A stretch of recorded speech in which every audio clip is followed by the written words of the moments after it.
우리에게 주신 하나님의 말씀은 신약 성경 갈라디아서 1장 6절에서 10절까지 말씀입니다. 이 말씀을 저 여러분이 교독해서 읽겠습니다. 그리스도의 은혜로 너희를 부르신 이를 이같이 속히 떠나 다른 복음을 따르는 것을 내가 이상하게 여기노라. 다른 복음을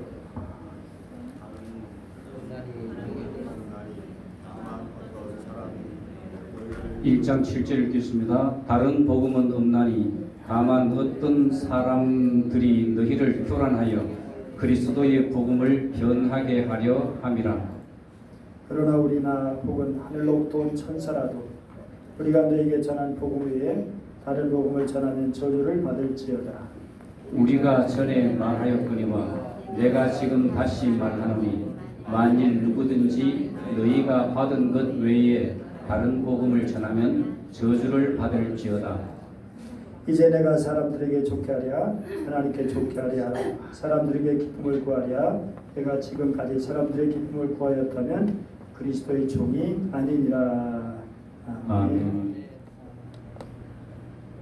800만 신 야로요스노 카미가 있다고 합니다.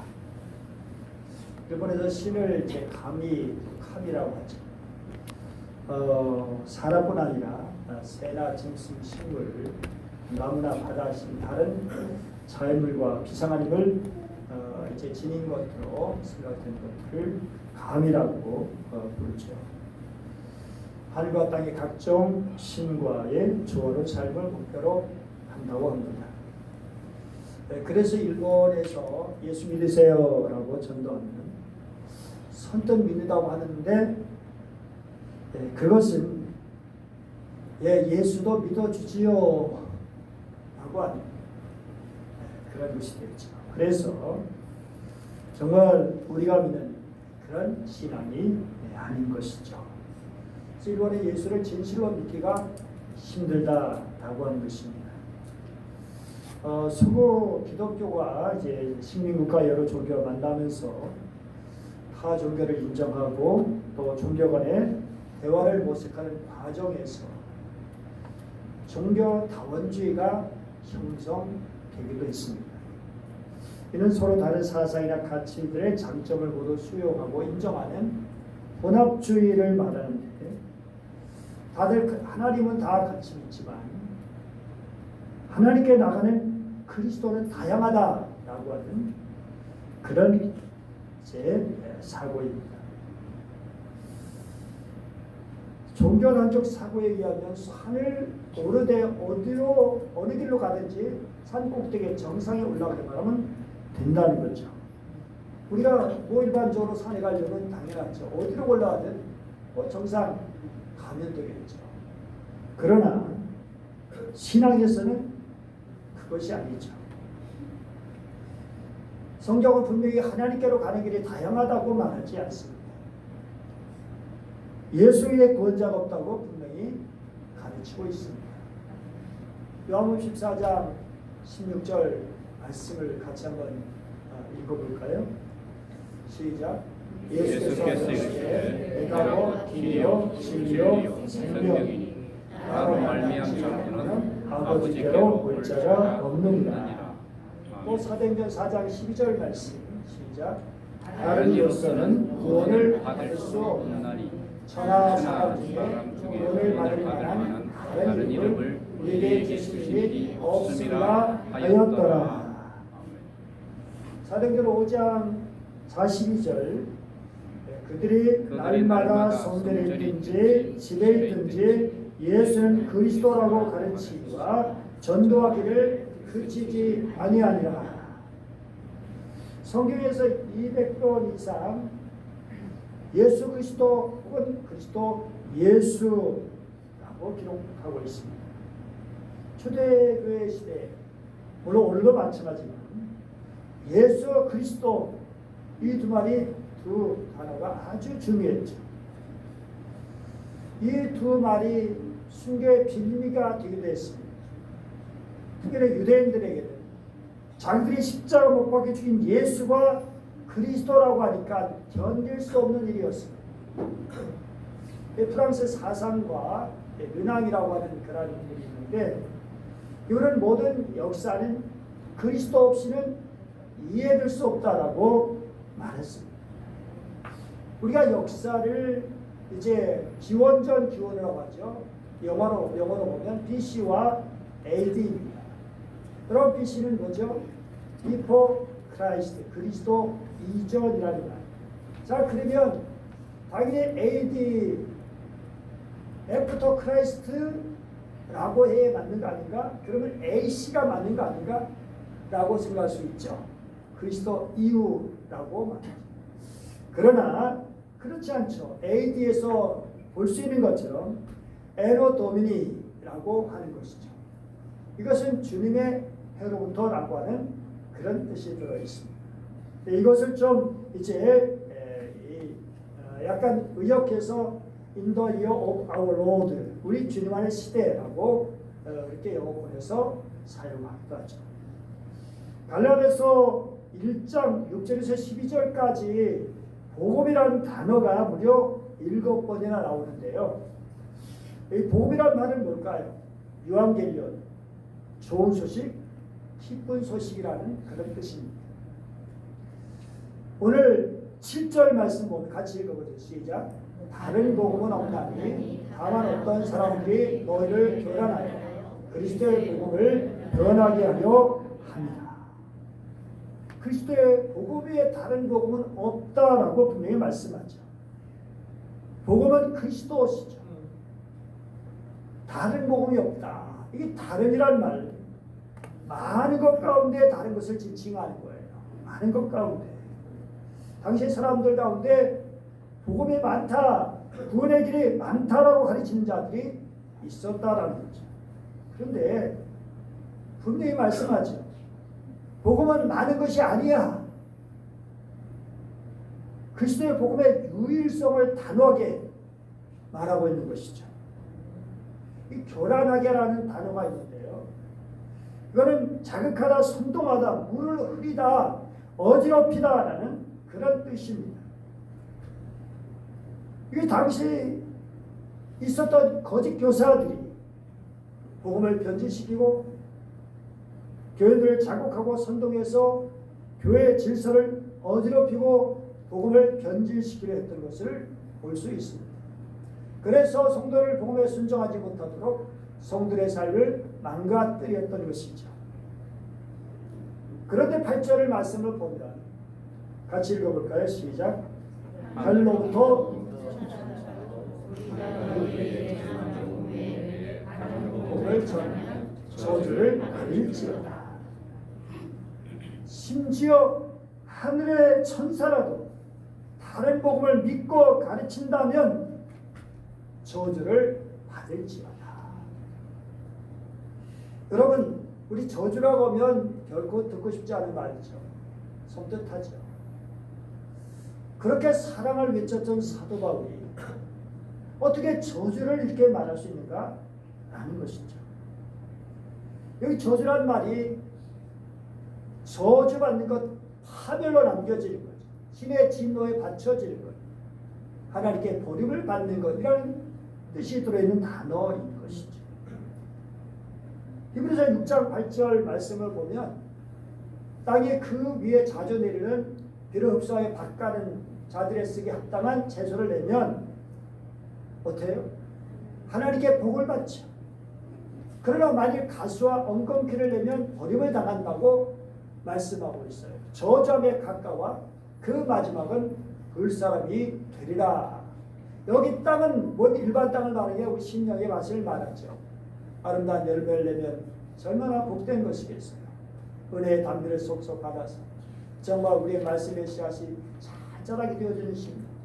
그러나 가시와 엉겅퀴를 내면, 그래서 다른 사람을 찌르고 상처를 주고 여러 가지로 정말 아픔을 주고 하나님을 떠나게 하는 그러한 일이 있게 되면 저주함에 가깝다고 말씀하고 있습니다. 불쌍해지는 것이죠. 여러분, 우리 하나님은 어떤 하나님이십니까? 우리 성경 말씀에 보면 하나님이 어떤 분인지, 우리 그는 여호와로 은혜로우시며 같이 읽어보죠. 시작. 그는 은혜로우시며 자비로우시며 노하기를 더디하시며 인애가 크시사 뜻을 돌이켜 재앙을 내리지 아니하시나니. 이 말을 누가 똑같이 했을까요? 요나 선지자도 했어요. 요나서 4장 2절 보면 똑같이 얘기해요. 나 이런 하나님 줄 진작부터 알았어요.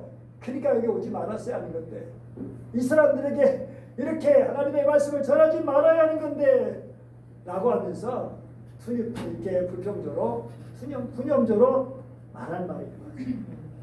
여러분, 정말 은혜로우신 하나님, 자비로우신 하나님, 사랑의 하나님. 그런데 이런 하나님께서 저주하신 이유가 무엇이냐라고 하는 것입니다. 주님께서 사랑하시는 공동체를 고의로 심각하게 회방하고 어지럽힐 때, 정당한 지도를 비방, 모함, 모독해서 공동체를 정말 흔들어서 어렵게 만들 때, 구약 성경에 보면 모세를 비방한 미리암이 있죠. 이 미리암에게 나병이 걸린 거죠. 7일간 진 밖에 머무르게 한 것을 볼 수 있습니다. 다음 장면을 보면 이제 우리가 생각할 수 있는데요.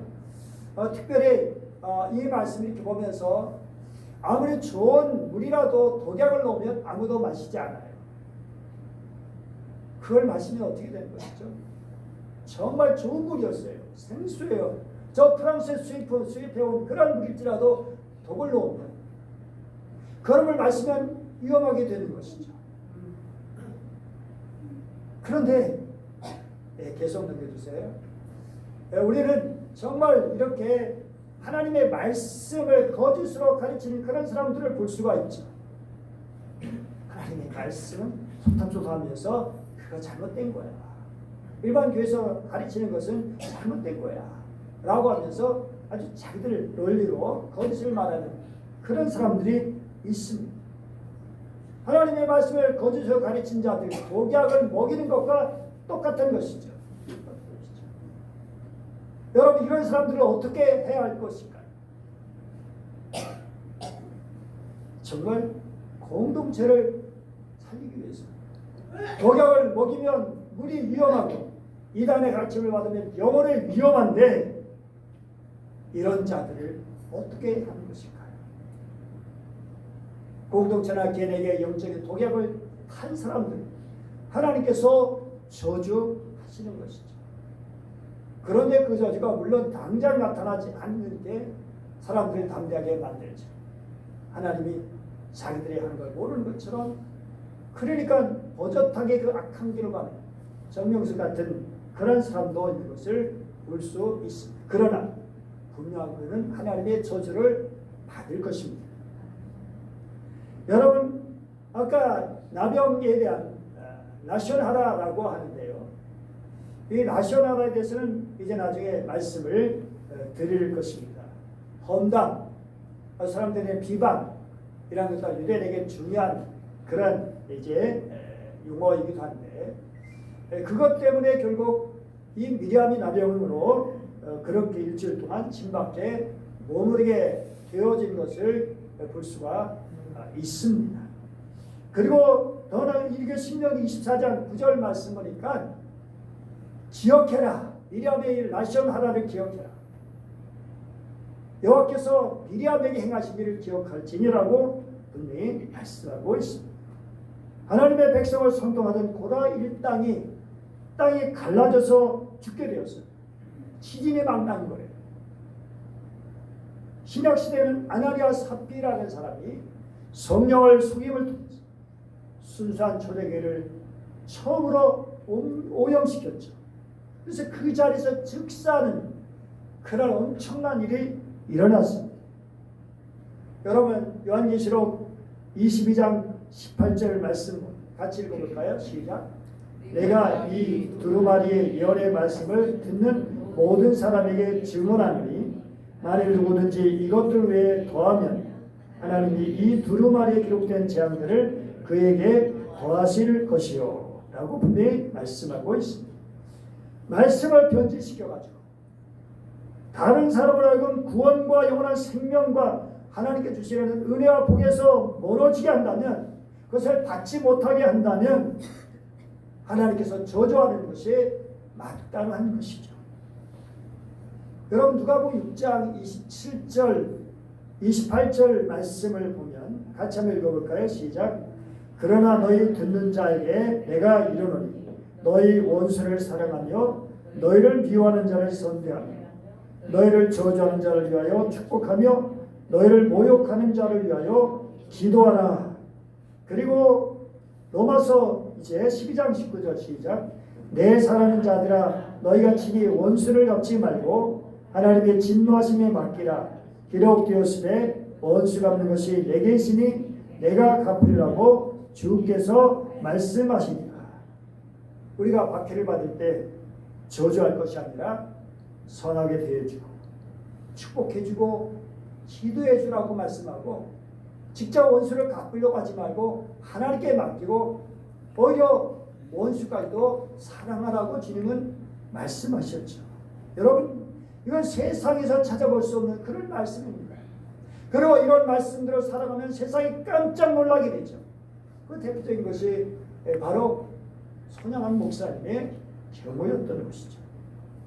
여러분 정말 우리의 삶은 어떤 삶이 되는 것이냐. 박해를 당할 때 어떻게 대할 것이냐. 이를 갈고 미워하는 것이 아니라 나에게 고난을 주는 사람조차도 용서하는 그런 모습이 예수님을 통해서 스데반 집사를 통해서 우리는 분명히 찾아볼 수 있고, 그렇게 교회를 복음을 박해하던 그런 자들이 변하여 훌륭한 목회자가 된 경우도 있습니다. 사도 바울도 그런 경우였죠. 그런데 정말 저를 사랑하고 위하여야 하지만 그러나 우리 신앙은 굳건하게 지켜야 하는 것입니다. 왜냐하면 생명에 관한 문제, 죽고 사는 문제이기 때문에 그런 것이죠. 세상에 다른 것을 믿으라는 종교가 많이 있습니다. 또 말씀을 왜곡해서 이성주의로 해석해서 성경 의미를 상실하게 하는 경우도 있습니다. 성경의 다른 경전을 믿으라고 그렇게 강요하는 경우도 있습니다. 심지어 자기가 그리스도고 재림주라고 현혹하는 경우도 있습니다. 이런 경우에 복음을 지키기 위해서 목숨을 내놓는 결단과 용기가 필요하기도 합니다. 진실한 성도는 죽는 교회에 없을 때 순결하게 되는 것이죠. 권력으로 폭력으로 예수가 그리스도라는 것을 부인해라 하고 강요할 때 수많은 성도들이 순교의 걸어갔던 것입니다. 예수님의 그리스도심을 부인하는 강압은 로마 황제, 로마 시대도 그랬고 일본 또 신사 참배를 강요하면서 그렇게 했고 북한 정권도 그렇게 했습니다. 그런데 정말 우리가 그렇게 박해하는 자들을 세우지만 그러나 하나님이 저주하시고 하나님이 갚으신다고 하는 것을 우리는 잊지 말아야 할 것입니다. 10절 말씀 같이 한번 보죠. 10절 말씀 시작. 이제 내가 사람들에게 좋게 하랴 하나님께 좋게 하랴 사람들에게 기쁨을 구하랴 내가 지금까지 사람들의 기쁨을 구하였다면 그리스도의 종이 아니니라. 복음을 말하지 않고 당시 시대에 편승해서 율법주의의 가르침대로 가르쳤다면 사람을 기쁘게 하는 종이지 결코 하나님의 종이 될 수가 없다라고 말하는 것입니다. 그리스도의 종이다. 사도 바울의 정체성이에요. 사람의 종이 아니라 그리스도의 종이다. 당시 종은 사람 취급받지 못했어요. 주인에게 절대적으로 복종해야 하는 존재였습니다. 그러니 사람의 종이 얼마나 불쌍했겠습니까? 주인의 눈치만 보고 살아야만 했다. 그런데 사도 바울은 그런 사람의 종이 아니라 바로 하나님의 종이라고, 사람의 눈치를 보는 종이 아니라 하나님의 뜻을 헤아려 하는, 하나님의 말씀을 순종하는 그런 종이었기 때문에 복음을 결코 변질시키려고 하지 않았던 것이고, 복음을 변질시키는 자들 향해서 정말 의로운 분노를 갖지 않을 수 없었던 거죠. 여러분, 하나님의 종은 어떻게 살아갑니까? 우리 나단 선지자가 다윗 왕 앞에 그렇게 그 죄를 완전히 그렇게 얘기하는 거죠. 그놈이 바로 당신입니다. 아주 그냥 정말 엄청난 왕 앞에서 옛날같이 역사 속에 이렇게 해다가 죽음을 당한 그런 사람들이 얼마나 많이 있습니까? 그런데 이렇게 나단 선자는 그런 것 두려워하지 않고 가감없이 하나님의 말씀을 전했습니다. 그럴 때 다윗이 그래도 훌륭한 것은 내가 범죄하였습니다. 그렇게 고백했다는 사실이죠. 자기가 잘못했다고 시인하고 그때 하나님께서 나단 선지 여호와께서 사셨다고 선포하게 하신 것을 볼 수 있습니다. 여러분 하나님의 말씀을 내게 맞추어 해석하는 것이 아니라 나를 하나님의 말씀에 맞추어서 살아가야 하는 것이죠. 그래야 말씀 중심의 사람이라고 할 수 있고 바른 복음을 믿는 사람이라고 말할 수 있는 거죠. 유대주의자는 율법을 강조함으로 십자가의 도가 헛된 것이었어요. 자기들이 예수님을 십자가 못 박아 죽였는데 십자가의 도를 좋아할 리가 없죠. 그래서 유대주의자들을 기쁘게 하려면 십자가 빼고 사랑도 빼고 은혜도 빼고 율법을 말하고 사실은 본래적인 율법은 너무나 귀한 것입니다. 본래적인 율법은 사랑이죠. 그런데 본래적인 의미를 생각하지 않는 그런 율법주의자들을 말하는 거죠. 저들은 문자만 가르치고 단죄를 그렇게 했던 그런 자들이었습니다. 우리 듣는 말 가운데 쓴소리가 있어요. 쓴소리. 귀에 듣기에는 거슬리지만 실제로는 유익한 말이죠. 우리 하나님의 종들의 할 말 중에 하나가 쓴소리입니다. 우리 여러분들이 듣기 싫어하는 말일지라도 해야 할 때가 있죠. 정말 듣기 좋은 말, 사람은 듣기 좋은 소리만 그렇게 듣죠. 누구나 쓴소리 싫어하고 단소리를 좋아하죠. 미국 맥케인 의원이 있는데 미스터 쓴소리라는 별명을 갖고 있어요. 트럼프 대통령에도 많은 고언을 했죠. 세상에 사람이 입만 맞춘 불량식품들이 있습니다. 사람의 귀에만 달콤하게 듣기 좋은 그런 말도 있습니다. 이런 불량이나 또는 귀에 맞춘 듣기 좋은 말 결국 사람의 영육을 건강을 해치게 되는 것이죠. 이게 프로크테스의 침대라고 하는 그런 용어가 있죠. 프로크테스 그리스 신화 바다의 신 포세idon의 아들이며 아주 포악한 강도를 말합니다. 프로크테스가. 그런데 그런 지나가는 행위를 붙잡아가지고 자신의 침대에다 누이고 행인의 키가 침대보다 크면 어떻게 될까요? 그만큼 잘라내요. 행인의 키가 침대보다 작으면 억지로 막 아치려고 잡아 당깁니다. 그래가지고 다 죽이는 거예요. 자신의 침대 길이에 사람 맞추고 자신의 주관적인 사고에 다른 사람 맞추는 인간의 잣대라는 것이 얼마나 독단적인지. 그런데 우리는 바로 이런 사람의 주관적인 독단에 맞추는 것이 아니라 하나님을 기쁘시게 하는 그런 하나님의 사람들이 돼야 할 것입니다. 그러면 복음이란 무엇이냐가 중요해요. 복음이란 무엇이냐. 로마서 1장 말씀 보면 복음이 무엇인지 잘 말씀해줘요. 그 전에 먼저 예수 그리스도의 종 바울은 사도로 부르심을 받았다. 하나님의 복음을 해서 택정, 따로 세움을 받았다라고 그렇게 말하고 있습니다. 그러면서 2절에 4절까지 자기가 섬기는 주인을 소개해요. 그런데 그 주인은 예수 그리스도인데 그분을 복음이라는 거예요. 사도 바울의 주인이시고 곧 우리의 주인이시고 그런데 그분을 어떻게 소개하는가? 복음인데 그리스도의 복음인데 어떻게 소개하는가? 첫째는 선자를 통해서 약속되었던 그런 분이라는 겁니다. 여러분 성경에 얼마나 많은 예언이 있습니까? 예수님의 탄생부터 시작해서 부활, 승천 그리고 다시 오시는 것까지. 여러분 이것이 정말 성경의 예언 아니 여러분 내일 어제 오늘 일어날 일 예언할 수 있습니까? 그냥 평범한 일 말고요. 일상적인 거 말고요. 어떤 특별한 일을 예언할 수 있습니까? 근데 하루 전도 아니고 100년 전, 200년, 1000년 전. 그것이 맞을 확률이 얼마 될까요? 확률적으로 따지면. 그런데 놀랍게도 그것이 글자 그대로 보이죠. 그렇게 이렇게 예언이 성취되었다는 사실은 하나님의 말씀이 아니고서는 그렇게 될 수가 없는 것이죠. 하나 둘이 아니라 수많은 예언들, 예수에 대한 예언이 헤아릴 수 없을 만큼 많은 예언들이 구약에 있었던 것입니다. 그리고 둘째로는 다윗의 자손으로 인간의 몸을 입고 이 땅에 오신 분이시라는 것입니다. 다윗의 자손, 다윗은 누굽니까? 왕이잖아요. 그분은 왕으로 이 땅에 오신, 그런데 화려한 모습으로 오신 것이 아니라 초라한 모습으로 이 땅에 오셨죠. 인간의 몸을 입고 이 땅에 오신 예수 그리스도이십니다. 또 셋째로 더 나아가서 그분은 십자가에 달려 죽으신 분이다 라고 하는 것이죠. 고린도 1장 18절 말씀 같이 읽어볼까요? 시작.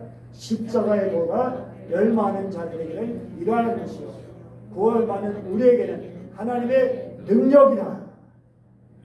사실 바울이 사울이었을 때 십자가의 도를 어떻게 생각했을까요?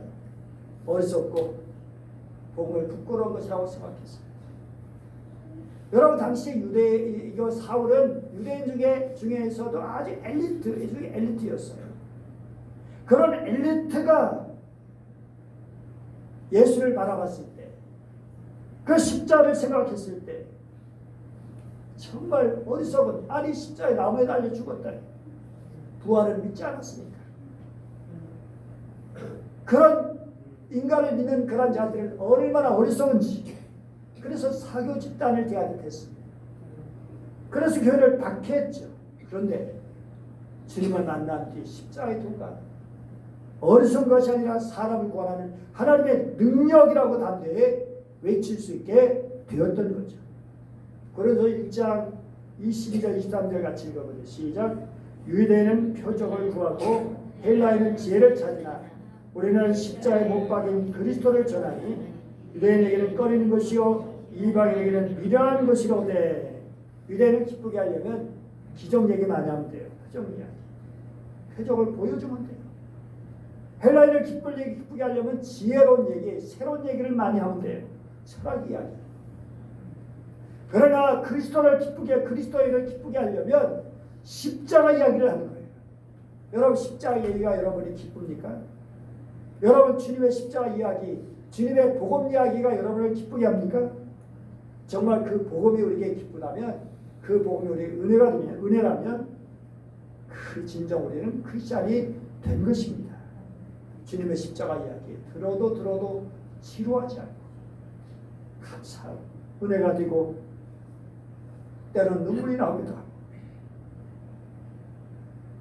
더 나아가서 예수님은 죽으신 걸로 끝난 것이 아니라 죽은 사람 가운데서 부활하셨다. 여러분 죽은 사람은 수없이 많습니다. 세상에 정말 얼마나 많은 사람들이 죽었습니까? 지금도 죽고 있습니다. 그러나 죽은 자 가운데서 부활하신 분은 바로 단수입니다. 오직 그리스도 예수이십니다. 그래서 그 예수를 사도 바울 또는 베드로 설교를 보면 부활에 대해서 십자가보다 더 많이 설교하는 것을 볼 수 있어요.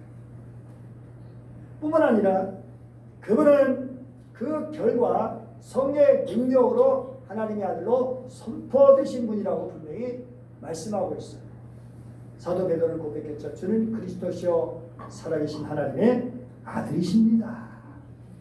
예수님은 그리스도시요 우리의 메시아, 우리의 구세주, 하나님의 아들. 하나님의 아들이라는 것은 다르게 말하면 신이라는 것입니다. 우리 하나님이시라고 하는 것을 말한다는 것입니다.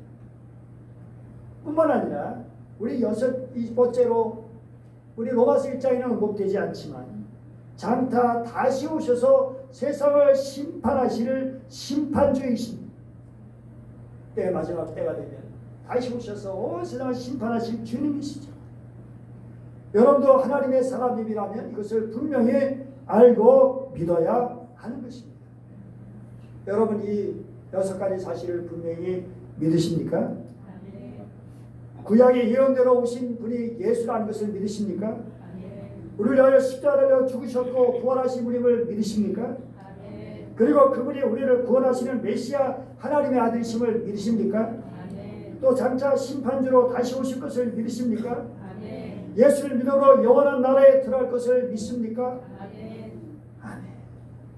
근데 사도 바울이 자기 주인인 예수 그리스도를 소개할 때 하나의 사건 즉 십자가 부활만으로 소개하지 않는다는 것을 여러분 기억해야 합니다. 여러분 복음의 핵심 십자가 부활입니다. 그런데 그것만 관심을 가지고 예수님의 생애나 교훈을 통해 주신 소중한 유산들을 그 의미들을 상실할 수 있게 됩니다. 십자가 부활은 분명히 복음의 핵심입니다. 그러나 만약 우리가 그 사실만 강조하게 되면 그냥 천국 가는 것만이 국한되게 됩니다. 옛날에 그렇게 했죠. 예수님이 오직 급하면 그랬을까라고 생각할 수도 있고요. 정말 뭐 신속히 빨리 전해야 되니까 그럴 수 이해를 할 수 있습니다. 그런데 우리는 예수 믿고 전담 받는 걸로 끝나버리니까 그 가운데가 없어져요. 가운데가 뭡니까? 우리 삶이에요. 우리가 정말 주님의 자녀로 살아야 되는데 하나님의 백성으로 살아야 되는데 제자들이 왜 그렇게 길게 아니 마태복음만 있어도 되고 마가복음만 있어도 되는데 왜 4개의 복음이 다 이렇게 있으면 그 비슷한 내용들을 각각 이야기하는 것입니까? 그것은 왜 예수님께서 십자가를 지시고 부활하시는 것에 대한 이유이기도 하지만 대답이기도 하지만 그것을 통해서 하나님이 어떤 분이신지 어떻게 그분과 함께 살 수 있는지 그분을 어떻게 사랑할 수 있는지 예수님은 우리를 구원하시기 위해서만 오신 것이 아니라 하나님은 어떤 분이신지 하나님께서 우리에게 원하신 것이 무엇인지를 가르쳐 주시기 위해서 동시에 어떻게 하면 우리가 하나님과 화목하게 살아갈 수 있는지를 알려주시기 위해서 오신 겁니다. 여러분 이스라엘 백성들 애굽에서만 딱 구원해준 걸로 목표를 했다면 어떻게 될까요? 애굽에서 구원해 준 거 끝나면 무슨 의미가 있어요? 그래 자유를 얻었어요. 그런데 그냥 그 노예로 계속 살아가는 거예요. 노예는 아니지만 노예 근성으로 살아가는 백성들이 되는 거죠. 이게 구원이라고 할 수 있을까요? 여러분은 우리의 구원은 하나님의 자녀로 살아가는 모든 삶이 그래서 같이 들어있는 것입니다. 그게 진정한 구원이 되어지는 것이죠. 예수 그리스도를 통해서 우리를 죄에서 구원하시고 너무나 감사하고 귀하죠. 그런데 그것은 시작입니다. 이제는 하나님의 자녀로 살아가는 아름다운 주의 백성이 되는 것이 중요합니다. 여러분 갈라디아서 3장 26절 말씀을 보세요. 너희가 다 믿음으로 말미암아 그리스도 예수 안에서 하나님의 아들이 되었다. 하나님의 아들이 되었다는 말은 무슨 말일까요? 신분이 변했다는 거예요. 그리고 생활이 변했다는 겁니다. 정말 우리는 하나님의 자녀인 것을 기억하시기 바랍니다. 우리는 하나님의 자녀입니다. 하나님의 백성입니다. 그러므로 당연히 하나님의 자녀답게 하나님의 백성답게 살아가는 것은 말할 나이가 없는 것입니다. 대사전서 2장 4절 같이 읽어볼까요? 오직 하나님께 옳게 여김을도 복음을 위탁받았으니 우리가 이와 같이 말하면 사람을 기쁘게 하려 함이 아니요 오직 우리 마음을 감찰하시는 하나님을 기쁘시게 하려 함이라. 우리가 옳게 여기심을 받아서 복음을 우리에게 맡겨주셨다는 겁니다. 너희에게 복음을 맡겨주냐. 그래서 이 복음대로 너희가 살아가라. 그리고 이 복음을 다른 사람에게 전하도록 하라고 하시는 것입니다. 여러분 그러므로 우리는 복음의 말씀대로 예수님의 정신대로 예수님이 가르쳐 주신 대로 살기를 원합니다. 그리고 그 복음을 정말 반듯하게 전할 수 있기를 원합니다. 그래서 우리는 하나님의 기쁨이 되기를 원합니다. 복음성가 나 주의 기쁨 되기 원하네 그런 찬송이 있죠.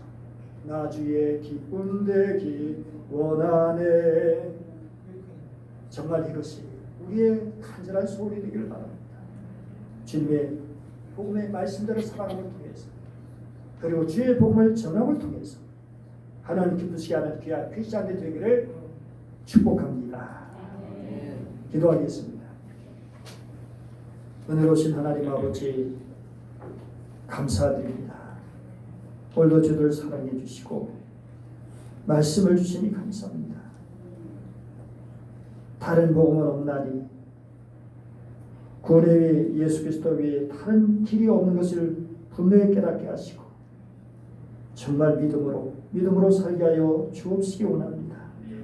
복음이 무엇인지 분명히 사도와를 통해서 우리에게 가르쳐 주신 그 복음을 분명히 알게 하여 주시옵시고 그 복음으로 하나님의 놀라운 은혜와 사랑을 깨닫게 하시고 감사하게 해주시고 구원받은 하나님의 자녀로서 아름답게 살아가는 은혜가 있게 하여 주옵소서. 그래서 너를 보니 하나님을 알 것 같다. 너를 보니 하나님의 은혜와 사랑을 알 것 같다.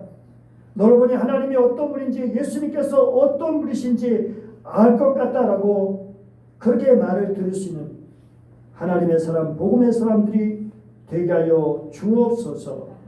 간절히 원하며 귀하신 주 예수님의 이름으로 기도드립니다.